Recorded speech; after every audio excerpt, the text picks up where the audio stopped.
ಸುಮಾ ಅನ್ನೋರು ನನಗೆ 3 ವರ್ಷದಿಂದ ಫ್ರೆಂಡು, ತುಂಬ ಫ್ರೆಂಡ್ ಆದರು ಅವರು. ನನಗೆ ಸೈಟ್ ಕೊಡಿಸ್ತೀನಿ ಅಂತ ಹೇಳಿ ನನ್ನ ಮನೆ ಲೀಸಲ್ಲಿ ಇದ್ದಿದ್ದೆಲ್ಲ ಬಿಡಿಸಿ ಲೀಸಿಂದ ಅಮೌಂಟು ಮತ್ತು ಗೋಲ್ಡ್ ಒಂದು 180-200 ಗ್ರಾಮ್ ಅಷ್ಟು ಗೋಲ್ಡ್ ಎಲ್ಲನೂ ನಂದು ಫ್ಲಜ್ ಮಾಡಿಸಿ ಸುಮಾರು ನನಗೊಂದು 20-25 ಲಕ್ಷ ನನಗೆ ತೊಗೊಂಡಿದ್ದಾರೆ ಸರ್. ಅವಳು ಫುಲ್ಲು ನನ್ನ ಹತ್ರ ತೊಗೊಂಡಿರೋದೆಲ್ಲ ಕ್ಯಾಶಲ್ಲೇ ತೊಗೊಂಡಿದ್ದಾಳೆ ಸರ್. ಆನ್ಲೈನಲ್ಲಿ ಸ್ವಲ್ಪನೇ ತೊಗೊಂಡಿರೋದು ಅವಳು. ಈ ಥರ ನನಗೆ ತುಂಬ ವಂಚನೆ ಮಾಡಿದ್ದಾಳೆ ಸರ್. ನನಗೆ ನ್ಯಾಯ ಬೇಕು ಸರ್. ಅವಳು ನಾನು ತುಂಬ ದೋಸ್ತು ಸರ್. ಅವಳು ಆ ಥರನೇ ನನಗೆ ಅವಳು ತೋರಿಸಿದಾಳೆ ಸರ್, ಸೈಟ್ ಎಲ್ಲ ತೋರಿಸಿದಾಳೆ ಅವಳು. ಮತ್ತೆ ಅದ್ರದ್ದೆಲ್ಲ ನನಗೆ ಇದೇ ಸೈಟು, ಇದನ್ನ ನೋಡಿ ಕ್ಲೀನ್ ಮಾಡಿಸ್ತಾ ಇದ್ದೀನಿ, ಇದನ್ನೇ ಕೊಡ್ಸೋದು ನಾನು, 1 ವರ್ಷದೊಳಗೆ ಮನೆ ಕಟ್ಟೋಣ, ಈ ಥರ ಎಲ್ಲ ನನ್ನ ಹತ್ರ ಬಂದು ಡೈಲಿ ನಾನು ಒಂದು 6 ತಿಂಗಳು ನನ್ನನ್ನು ಬಿಡದೇ ಇರೋ ಥರ ಅವಳು ನನ್ನ ಹತ್ರ ಮಾತಾಡಿ ತುಂಬ ನಂಬಿಸಿದಾಳೆ ಸರ್. ಸರ್ ಇಲ್ಲೇ ಭೈರವೇಶ್ವರ ನಗರದಲ್ಲೇ ಇದೆ ಸರ್. ಅವಳು ಮನೆ ಇದೆ, ಸ್ವಂತ ಮನೆ. ಅವಳ ಮನೆ ಪಕ್ಕದಲ್ಲ, ಅದ್ರ ಪಕ್ಕದ್ದು ಸರ್. ಅದನ್ನೇ ಸೈಟನ್ನ ನನಗೆ ತೋರಿಸಿರೋದು ಸರ್. ಅವಳು ಯಾವುದೇ ರೀತಿ ನನಗೆ ಓನರ್ನ ಕಾಂಟ್ಯಾಕ್ಟೇ ಮಾಡಿಲ್ಲ. ಓನರ್ಗೂ ನನಗೆ ಸೈಟ್ ಕೊಡ್ತಾ ಇದ್ದೀನಿ ಅನ್ನೋದು ಅವಳು ಹೇಳಿಲ್ಲ ಸರ್. ಹೇಳ್ದಾನೆ ನನಗೆ ಸುಮಾರು ಒಂದು 20-25 ಲಕ್ಷ ಮಾಡಿದಾಳೆ ಸರ್, ವಂಚನೆ ಮಾಡಿದಾಳೆ ಸರ್. ಇಲ್ಲ ಸರ್, ಮಾಡ್ಲಿಲ್ಲ ಸರ್. ರಿಜಿಸ್ಟರ್ ಆಗೋ ಟೈಮಿಗೆ ಅವಳು ನನಗೆ ಸೈಟ್ ಪ್ರಾಬ್ಲಮ್ ಇದೆ, ಬೇಡ ನೀನ್ ಕೊಟ್ಟಿರೋ ದುಡ್ಡಲ್ಲಿ ನಾನು ಅರ್ಶಿನ ಕುಂಟೆ ನೆಲಮಂಗಲ ಸೈಟ್ ಕಡೆ ನನಗೆ ನೀನು ಸೈಟ್ ಕೊಡಿಸ್ತೀನಿ, ಅದೇ ದುಡ್ಡಲ್ಲಿ ಇದು ಅರ್ಧ ಇದೆ, ನಿನಗೆ ಫುಲ್ ಕೊಡಿಸ್ತೀನಿ ಅಂತ ನನ್ನ ನಂಬಿಸಿದ್ಲು ಸರ್. ಅದಾದ್ಮೇಲೆ ಪ್ರಾಬ್ಲಮ್ ಇದೆ ಅದು ಇದು ಅಂದ್ಲು ಸರ್. ನನಗೆ ಅದು ಬೇಡ, ಹೋಗ್ಲಿ, ನನಗೆ ಸೈಟೇ ಬೇಡ, ನಾನು ವಾಪಸ್ ದುಡ್ಡು ಕೊಡು ಅಂತ ಕೇಳ್ತಾ ಇದ್ದೀನಿ ಸರ್. 2 ವರ್ಷದಿಂದನೂ ಕೊಡ್ತೀನಿ ಅಂತ ಸುಮಾರು ನನಗೆ 2 ವರ್ಷದಿಂದ ಚಾಟ್ ಮಾಡಿದ್ದಾಳೆ, ವಾಟ್ಸಪ್ಪಲ್ಲೇ ನಂಗೆ ಚಾಟ್ ಮಾಡಿದ್ದಾಳೆ. ನಾನು ನಿನ್ ಗೋಲ್ಡ್ ಏನು ಕೊಟ್ಟಿದ್ಯಾ ನನಗೆ, ಆ ಗೋಲ್ಡ್ ಆದ್ರೂ ಬಿಡಿಸ್ಕೊಡ್ತೀನಿ, ಮಿಕ್ಕಿದೇನು ಕ್ಯಾಶ್ ಕೊಟ್ಟಿದೆ ನಾನು ಆಮೇಲೆ ಕೊಡ್ತೀನಿ, ಇವಾಗ ನೀನು ಸದ್ಯಕ್ಕೆ ನೀನು ಗೋಲ್ಡ್ ಬಿಡಿಸ್ಕೊಡ್ತೀನಿ ಅಂತ ಸುಮಾರು 2 ವರ್ಷದಿಂದ ನನ್ನ ಹತ್ರ ಚಾಟ್ ಮಾಡಿದ್ದಾಳೆ ಸರ್. ಅವಳು ಇದುವರೆಗೂ ನನಗೆ 1 ರೂಪಾಯಿ ದುಡ್ಡು ಕೊಟ್ಟಿಲ್ಲ ಸರ್. ಈ ತರ ವಂಚನೆ ಮಾಡ್ತಿದ್ದಾಳೆ ಸರ್. ಅವಳು ಮಾಡಿದ್ದಾರೆ ಸರ್. ನಾನು ಒಬ್ಳು ಟೈಲರ್ ಕೆಲಸ ಮಾಡ್ಕೊಂಡು ಜೀವನ ಮಾಡ್ತಾ ಇರೋದು ಸರ್. ನಮಗೆ ಬೇರೆ ಯಾವ್ದು ಇನ್ಕಮ್ ಇಲ್ಲ. ನಮಗೆ ತುಂಬಾ ಅನ್ಯಾಯ ಮಾಡಿದ್ದಾಳೆ ಸರ್ ಅವಳು. ನಮ್ಗೆ ನ್ಯಾಯ ಬೇಕು ಸರ್ ಅವಳ ಕಡೆಯಿಂದ. ಸರ್ ಕಂಪ್ಲೇಂಟ್ ಕೊಟ್ಟು FIR ಮಾಡಿದೀನಿ ಸರ್. ಇನ್ನೂ ಅರೆಸ್ಟ್ ಆಗಿಲ್ಲ ಅವರು. ಕೊಟ್ಟು 3 ದಿನ ಆಯ್ತು ಸರ್ FIR ಆಗಿ. ನೆನ್ನೆಲ್ಲ ಮಾಜರಾಗಿದೆ, ಎಲ್ಲ ಆಗಿದೆ ಸರ್. ಇನ್ನು ಅವರು ಅರೆಸ್ಟ್ ಆಗಿಲ್ಲ ಸರ್. ಈ ತರ ಇದೆ ಸರ್. ಇಲ್ಲ ಇದ್ದಾಳೆ ಸರ್, ಇದ್ದಾಳೆ. 2 ಸರಿ ಬಂದಿದ್ದಾಳೆ. ಕೇಳಿದ್ರೆ ನಂಗೆ ಈ ಕ್ಯಾಶ್ ಕೊಟ್ಟಿರೋದು ಯಾವ್ದು ನನಗೆ ಗೊತ್ತೇ ಇಲ್ಲ ಅಂತಾಳೆ ಸರ್. ನಾನು ದುಡ್ಡು ಕೊಟ್ಟಿಲ್ಲ ಅಂತಂದ್ರೆ ನಾನು ಒಡವೆ ಬಿಡಿಸ್ಕೊಡ್ತೀನಿ ಅಂತ ಯಾಕೆ ಮೆಸೇಜ್ ಮಾಡ್ತಾರೆ ಸರ್ ಅವರು? ಅಲ್ವಾ, ನಾನು ಒಡವೆ ದುಡ್ಡು ಕೊಟ್ಟಿರೋದು ನನಗೆ ಗೊತ್ತಾ ಇಲ್ಲ ಅಂದ್ರೆ ಸರ್ ಕೇಳಿದಾಗ. ಇವಾಗ ನನ್ನ ಹತ್ರ ವಾಟ್ಸಪ್ ಚಾಟಿಂಗ್ ಫುಲ್ ಇದೆ ಸರ್. ನಾನೆಲ್ಲ ಒಂದು ಫೈಲ್ ಮಾಡಿ ಇಟ್ಕೊಂಡಿದ್ದೀನಿ. ಅದನ್ನ ತನ್ನ ಸರ್ ಮುಂದೆ ಕೊಡ್ತಾ ಇದ್ದೀನಿ ಸರ್.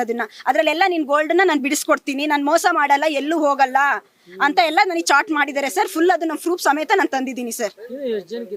ಸರ್ ಸುಮಾರು ಇಲ್ಲಿ ಇವಾಗ ಬಂದಿರೋದ್ರಲ್ಲಿ ಒಂದು 5-6 ಜನ ಇದ್ದಾರೆ ಸರ್. ಅವ್ರಿಗೆಲ್ಲ 10 ಲಕ್ಷ 15 ಲಕ್ಷ ಅಂದ್ರೆ ಇವಾಗ ಸುಮಾರು ಒಂದು 1 ಕೋಟಿವರೆಗೆ ಬಂದಿದೆ.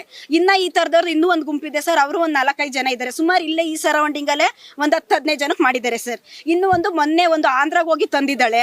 ಆ ಯಮ್ಮ ನನಗೆ ಗೊತ್ತೇ ಇಲ್ಲ ಅಂತ ಹೇಳ್ತಾಳೆ ಸರ್. ಅವಳು ಅಗ್ರಿಮೆಂಟ್ ಸಹ ಮಾಡಿ ಸೈನ್ ಮಾಡಿ ಬಂದಿರೋ ಪತ್ರಕ್ಕೂ ಅದು ನಂದೇ ಅಲ್ಲ ಅಂತ ವಾದ ಮಾಡ್ತಾಳೆ ಸರ್.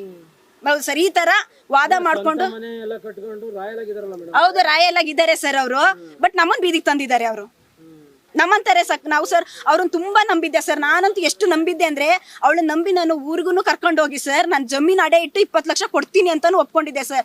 ಸೈಟ್ ಎಲ್ಲ ಫುಲ್ ಕ್ಯಾಶಲ್ಲಿ ತಗೋಬಿಟ್ಟು ಮನೆ ಕಟ್ಟುವಾಗ 1 ವರ್ಷದೊಳಗಡೆ ಲೋನ್ ಮಾಡ್ಸೋಣ ಅಂತಾನು ನಾನು ಒಪ್ಕೊಂಡಿದ್ದು ಸರ್. ಒಂದಿಬ್ರು ಇಲ್ಲಿಂದಾನು ಕರ್ಕೊಂಡು ಹೋಗಿದ್ದೀನಿ ಸರ್. ನಮ್ಮೂರಿ ಶ್ರಾವಣ ಬೆಳಗಳು ಕರ್ಕೊಂಡು ಹೋಗಿದ್ದೆ ಸರ್ ನಾನು ಜಮೀನ್ ತೋರ್ಸಕ್ಕೆ. ಆ ತರ ಅವಳು ನಂಬಿದ್ದೆ ಸರ್. ನಾನು ಅವಳಿಂದ ಒಂದು ಅಗ್ರಿಮೆಂಟ್ ಆಗ್ಲಿ ಏನು ಮಾಡ್ಕೊಂಡಿರ್ಲಿಲ್ಲ ಸರ್. ನಾನು ಬಿಡಿಸ್ಕೊಡ್ತಾಳೆ ಅನ್ನೋ ತುಂಬಾ ಕಾನ್ಫಿಡೆಂಟ್ ಇತ್ತು ಸರ್. ಇವಾಗ ನೋಡಿದ್ರೆ ನೀನ್ ಲೀಗಲಿ ಹೋಗು, ಏನ್ ಮಾಡ್ಕೋತೀಯ ಮಾಡ್ಕೋ ಹೋಗು, ನನ್ಗಾಗಲ್ಲ, ನಾನ್ ಕೊಡೋವ್ರಿಗೆ ನಿನ್ ಕಾಯಿ, ಈ ತರ ಮಾತಾಡ್ತಾರೆ ಸರ್ ಅವರು. ಹೌದು ಸರ್, ಸ್ವಂತ ಮನೆ ಇದೆ ಅಂದ್ರೆ ಸರ್ ಅವಳು ಅಷ್ಟು ನಂಬಿಸಿದಾಳೆ. ಅವಳ ಮೇಲೆ ನನಗೆ ನಂಬಿಕೆ ಇತ್ತು ಸರ್. ಬಟ್ ಯಾವಾಗ ಇವಳು ಉಲ್ಟಾ ಹೊಡೆದ್ಲು ಅವಾಗಿಂದ ನನಗೆ ನಂಬಿಕೆ ಇಲ್ಲ ಸರ್.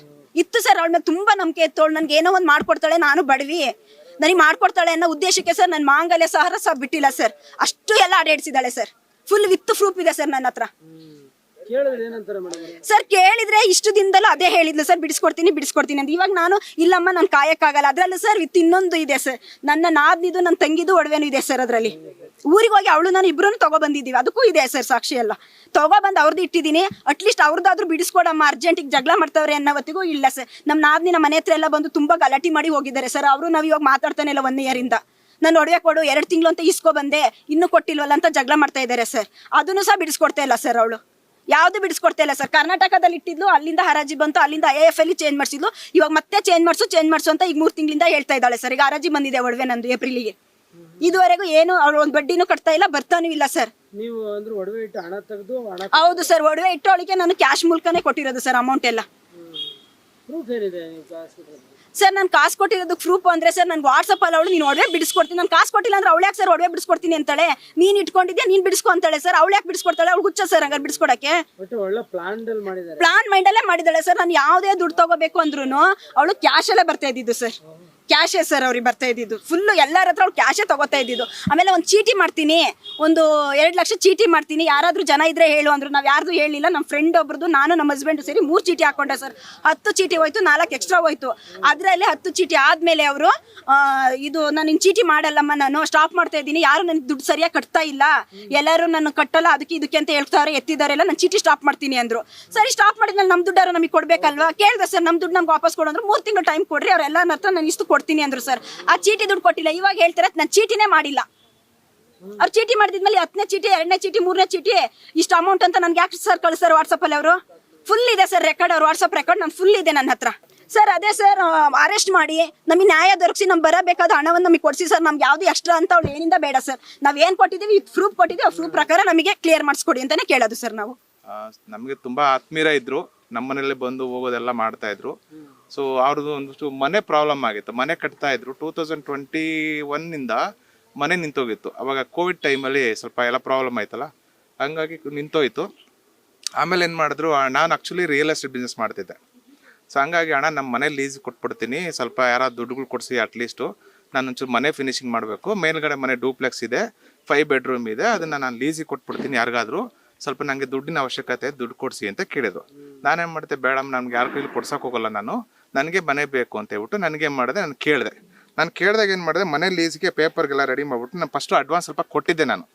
ಅದಾದಮೇಲೆ ನಾನು ಡೇಟ್ ಬಂದು 17 ಅಕ್ಟೋಬರ್ 2024 ಒಂದು ಅಗ್ರಿಮೆಂಟ್ ಮಾಡ್ತೀನಿ. ಅಗ್ರಿಮೆಂಟ್ ನಿಮ್ಗೆ ತೋರಿಸ್ತೀನಿ ನಾನು. ಓಕೆ, ಡೇಟು ಕೂಡ ಇದೆ. ನಾನು ಯಾವಾಗ ದುಡ್ಡು ಕೊಟ್ಟಿದ್ದೀನಿ, UPI ಎಷ್ಟು ಕೊಟ್ಟಿದ್ದೀನಿ, ಕ್ಯಾಶಲ್ಲಿ ಎಷ್ಟು ಕೊಟ್ಟಿದ್ದೀನಿ, ಇದೆಲ್ಲನೂ ಕೂಡ ಅಗ್ರಿಮೆಂಟಲ್ಲಿ ನಾನು ಬರ್ಸಿದ್ದೀನಿ. ಟೋಟಲ್ 14 ಲಕ್ಷ ರೂಪಾಯಿ ನನಗೆ ಮನೆ ಲೀಸ್ಗೆ ಅಂತ ಅಗ್ರಿಮೆಂಟ್ ಕಾಪಿ ಮಾಡಿಕೊಡ್ತಾರೆ. ಅದಾದಮೇಲೆ ಒಂದು 2 ತಿಂಗಳು 3 ತಿಂಗಳು ಆಗುತ್ತೆ, ಮನೆ ಎಲ್ಲ ಗ್ರೂಪೇಷನ್ ಮಾಡ್ತಾರೆ. ಅದಾದಮೇಲೆ ಹಣ ಇವತ್ತು ಕೊಡ್ತೀನಿ, ನಾಳೆ ಕೊಡ್ತೀನಿ, ನಾಳೆ ಬಿಟ್ಕೊಡ್ತೀನಿ ಅಂತ ಕೇಳ್ತಾ ಇರ್ತಾರೆ. ಬಿಟ್ಕೊಡೋದೇ ಇಲ್ಲ ಮನೆನ. ಹೊಸ ಮನೆಗೆ ನಾವೇ ಇದು ಮಾಡಬೇಕು ಲೀಸ್ಗೆ, ಬಟ್ ಮನೆ ಕೊಡಲಿಲ್ಲ.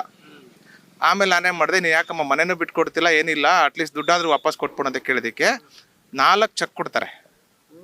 4 ಚೆಕ್ ಕೊಟ್ಬಿಟ್ಟಣ, ಈ ತಿಂಗಳಲ್ಲಿ ಒಂದು ಸ್ವಲ್ಪ ದುಡ್ಡು ತಗೋ, ನೆಕ್ಸ್ಟ್ ಮಂತಲ್ಲಿ ಒಂದ್ಸಲ ದುಡ್ಡು ತಗೋ ಅಂತ ನನಗೆ 4 ಚೆಕ್ ಕೊಡ್ತಾರೆ. ಲೀಸ್ ಇಲ್ಲ, ಮನೆಗೆ ಕರೆಸ್ತಾರೆ. ಮನೆಗೆ ಕರೆಸ್ಕೊಂಡು ಏನು ಮಾಡ್ತಾರೆ, ಆ ಚೆಕ್ ಕೊಟ್ಬಿಡ್ತಾರೆ. ಸೊ ಆ ಚೆಕ್ ಇಟ್ಕೊಂಡು ಏನು ಮಾಡ್ತೀನಿ, ನಾನು ಚೆಕ್ ಕೇಳಿದೆ, ಚೆಕ್ ಕೊಟ್ಟಿದ್ದಾದಮೇಲೆ ದುಡ್ಡು ನಾನು ಬ್ಯಾಂಕಿಗೆ ಇದನ್ನ ಹಾಕ್ತೀನಿ, ಇದು ಇದಾಗುತ್ತೆ, ಏನೋ ಕ್ಯಾನ್ಸಲ್ ಆಗುತ್ತೆ, ಅಂದರೆ ಚೆಕ್ ಬೌನ್ಸ್ ಆಗುತ್ತೆ. ಚೆಕ್ ಬೌನ್ಸ್ ಆದಮೇಲೆ ನನ್ನ ಮೇಲೆ ಇಲ್ಲ ಸಲ್ಲದ ಆರೋಪಗಳನ್ನ ಹೊರಿಸ್ತಾರೆ. ಕೆಟ್ಟ ರೀತಿಯಲ್ಲಿ ಮಾತಾಡ್ದ, ಕೆಟ್ಟ ರೀತಿಯಲ್ಲಿ ಬಂದ ಮನೆಗೆ, ಓಕೆ, ಹಾಗಾಗಿ ನನ್ನ ಹಿಡ್ಕೊಳಕ್ ಬಂದ, ಮತ್ತೊಂದು ಬಂದ ಅಂತ ಹೇಳ್ಬಿಟ್ಟು ನನ್ನ ಮೇಲೆ ಸುಳ್ಳು ಕೇಸನ್ನು ಹಾಕ್ತಾರೆ. ಅದ್ರ ಜೊತೆಗೆ ನನ್ನ ಮೇಲೆ ಹಾಕ್ತಾರೆ. ನಾನು ಅವತ್ತಿಂದ ಅದು ಬಂದೇನ ಸ್ಟೇಷನ್ಗೆ ಕಂಪ್ಲೇಂಟ್ ಆಗುತ್ತೆ. ಕಂಪ್ಲೇಂಟ್ ಆದಾಗಿಂದ ನಾನು ಅವ್ರ ವಿಚಾರವಾಗಿ ನಾನು ಹೋಗೋದಿಲ್ಲ. ಸೊ ನನಗೆ ಟೋಟಲ್ ದುಡ್ಡು ಬರಬೇಕಾಗಿರೋದು 14 ಲಕ್ಷ ರೂಪಾಯಿ. ಸೊ ನನಗೆ ನ್ಯಾಯ ಬೇಕಿತ್ತು. ಸೊ ನಾನು ಹೋರಾಟ ಮಾಡಿದೆ, ಚೆಕ್ ಬೌನ್ಸ್ ಕೇಸ್ ಮಾಡಿದೆ. ಆ ಚೆಕ್ ಬೌನ್ಸ್ನ ನನ್ನ ಮನೆ ಕಾನೂನು ರೀತಿಯಲ್ಲಿ ಹೋರಾಡ್ತಾ ಇದ್ದೀನಿ. ಅದಾದಮೇಲೆ ಈಗ ಮತ್ತೆ ಏನಾಗಿದೆ ಅಂದರೆ, ಎಲ್ಲ ಸುಮಾರು ಹೆಣ್ಣು ಮಕ್ಕಳಿಗೆ ಈಗ ಹೆಚ್ಚು ಕಡಿಮೆ 10 ರಿಂದ 15 ಜನ ಹೆಣ್ಣು ಮಕ್ಕಳುಗಳಿಗೆ ಅವ್ರು ಮಾಡ್ತಾ ಇರೋದು ಹೆಂಗೆ ಅಂದರೆ, ಗಂಡ ಹೆಂಡತಿ ಇಬ್ರು, ಅವ್ರ ಗಂಡ ಬಂದು ಕುಮಾರ್ ಅಂತ ಹೇಳ್ಬಿಟ್ಟು, ಹೆಂಡತಿ ಬಂದು ಸುಮಾ ಅಂತ ಹೇಳ್ಬಿಟ್ಟು ಚೀಟಿಗಳು ವ್ಯವಹಾರ ಮಾಡೋದು, ಎಲ್ಲರ ಹತ್ರ ಕ್ಯಾಶ್ ಇಸ್ಕೊಳ್ಳೋದು. ಅದಾದಮೇಲೆ ಎಲ್ಲರ ಹತ್ರ ಹೋದಾಗ ತನ್ನ ಅಕೌಂಟಿಂದ ಅವ್ರಿಗೆ ಟ್ರಾನ್ಸ್ಫರ್ ಮಾಡಿಬಿಟ್ಟು, ನಂದು ATM ಕಾರ್ಡ್ ಕಳೆದೋಗಿದೆ, ನನಗೆ ಒಂಚೂರು ಕ್ಯಾಶ್ ಬೇಕು ಅಂತ ಹೇಳ್ಬಿಟ್ಟು ಅವ್ರ ಹತ್ರ ವಿಡ್ರಾ ಮಾಡಿಸ್ಕೊಂಡು ಕ್ಯಾಶ್ ಇಸ್ಕೊಳ್ಳೋದು. ಅದು ಹೆಂಗೆ ಅಂತಂದರೆ ಫೋರ್ಜರಿ ಮಾಡೋದು ಲೆಕ್ಕಾಚಾರ. ನನಗೆ ಕ್ಯಾಶ್ ಬೇಕು, ನಾನು ಹೋಗಿ ತಗೊಳಕ್ಕೆ, ತನ್ನ ಅಕೌಂಟಿಗೆ ತಾನು ತೊಗೊಂಡೋಗ್ಬೋದು, ಬಟ್ ಹಂಗೆ ಮಾಡ್ತಿರ್ಲಿಲ್ಲ, ಬೇರೆಯವ್ರ ಅಕೌಂಟಿಗೆ ದುಡ್ಡು ಹಾಕ್ಬಿಡೋದು. ನನ್ನ ಹತ್ರ ATM ಕಾರ್ಡ್ ಕಳೆದೋಗ್ಬಿಟ್ಟಿದೆ, ನನಗೆ ಒಂಚೂರು ಡ್ರಾ ಮಾಡಿಕೊಡಿ ಅಂತ ಹಾಕ್ಸ್ಕೊಂಡು ಇಸ್ಕೊಳ್ಳೋದು. Is 100% plan. ಇದೇ ರೀತಿ ಸುಮಾರು 10 ರಿಂದ 15 ಜನ ಹೆಣ್ಮಕ್ಳಿಗೆ ಜಾಸ್ತಿ ಟಾರ್ಗೆಟ್ ಮಾಡೋದು ಆಕೆ ಹೆಣ್ಮಕ್ಳೇ. ಯಾಕೆಂದ್ರೆ ಹೆಣ್ಮಕ್ಳು ಮುಂದೆ ಹೋಗಲ್ಲ, ಕಾನೂನು ರೀತಿ ಕಷ್ಟ ಆಗತ್ತೆ. ಅದ್ರ ಜೊತೆ ಗೊತ್ತಿರೋರಿಗೆ ಮಾಡೋ ಜೊತೆಗೆ ಅವ್ರ ವೀಕ್ನೆಸ್ ಕೊಂಡಿರ್ತಾರೆ. ಅವ್ರ ವೀಕ್ನೆಸ್ ಹೆಂಗಿರ್ತಾರೆ ಅಂದ್ರೆ, ಅವ್ರ ಮನೆಯವ್ರಿಗೋ ಮತ್ತೊಂದು ವಿಚಾರಗಳು ಗೊತ್ತಿರಲ್ಲ.